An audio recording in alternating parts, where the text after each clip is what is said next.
Hello everyone, welcome back. We are going to talk today about some basic hand building techniques in relation to the piece expressing an idea that we've already talked about as a class.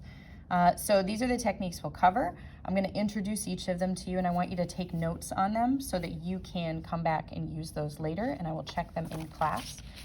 We are also going to be looking at this close-up and the whole piece just to show where some of these techniques are. So the first one on the list, pinch pot technique. This is one that you're going to be required to use in some way with this project. It's the most versatile. So a pinch pot, it might be something you made in elementary school. It's pretty simple. It's just taking a ball of clay, pinching it until it's like a little bowl. The nice thing though is that when you put two together, you can make all different shapes from them. So you put them together, it's like a basketball, it's got air inside, so then you can paddle it, shape it into different things. You can make your pinch pots taller, you can make them wider. One of my favorite things to do is to actually take and create heads out of two pinch pots, because you can press in where the eyes go, where the cheekbones are, and the air pushes back a little bit. So it's a really nice thing to do. I put an apple here too to show you anything that's kind of more rounded in a hollow or a solid shape. That's something you want to make with a pinch pot. When you look at my piece here, I made the head with a pinch pot, two pinch pots put together. I also made a lot of these roofs out of pinch pots. So I started with more of the cup shape, and then I started to manipulate them. So this one was more of a cone.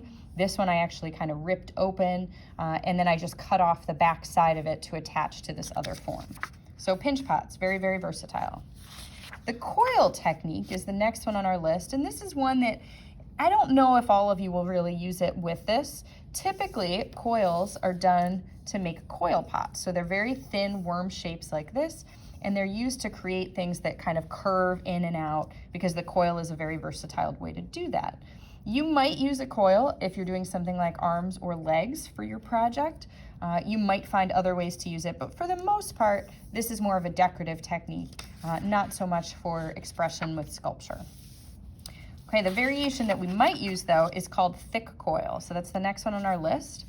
Thick coil is basically that wormy shape, but a lot more thick.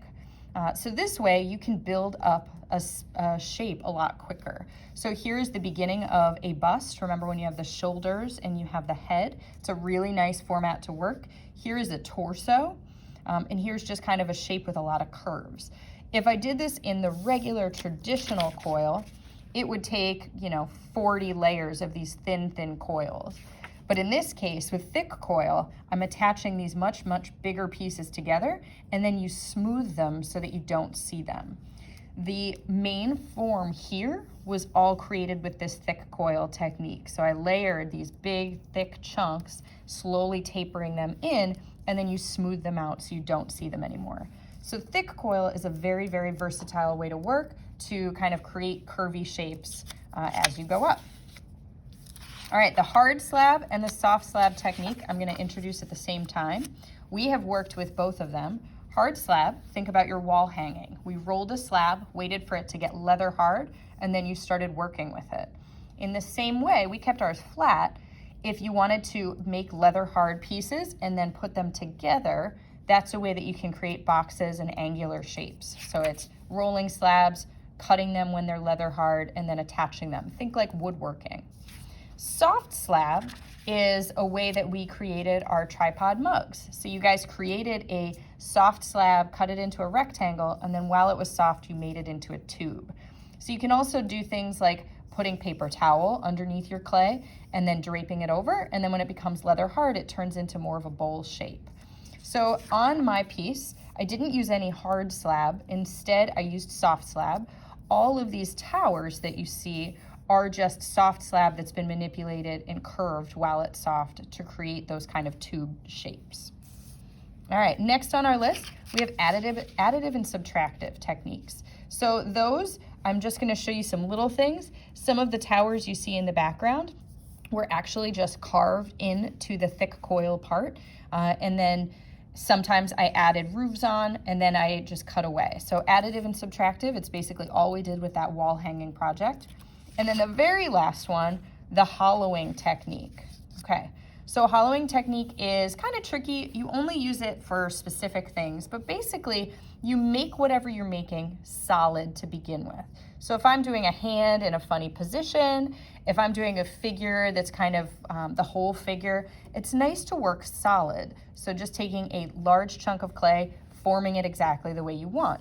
Then once you have it, you would cut it somewhere down the middle, and just like ice cream, you'd scoop out the middle, leaving this little edge around, and then you would slip and score it back together again. So then you would have a hollow space in between this object. So if I was doing my hand in a sculpture like this, instead of cutting it like this, I would probably cut like this. I'd scoop a little out here, scoop a little out there, and then I'd put it back together again. This technique's a little trickier, but it is a really nice one for certain things that you might create. I did not use the hollowing method with this piece. I probably could have done the head that way though if I would have liked. So after seeing all of these techniques, I want you to take a second, write those notes down, and then you're gonna think about which ones you're gonna be applying with your own project. Remember, the pinch pot's the one I really wanna see. Many of you will probably also use thick coil. Good luck, guys.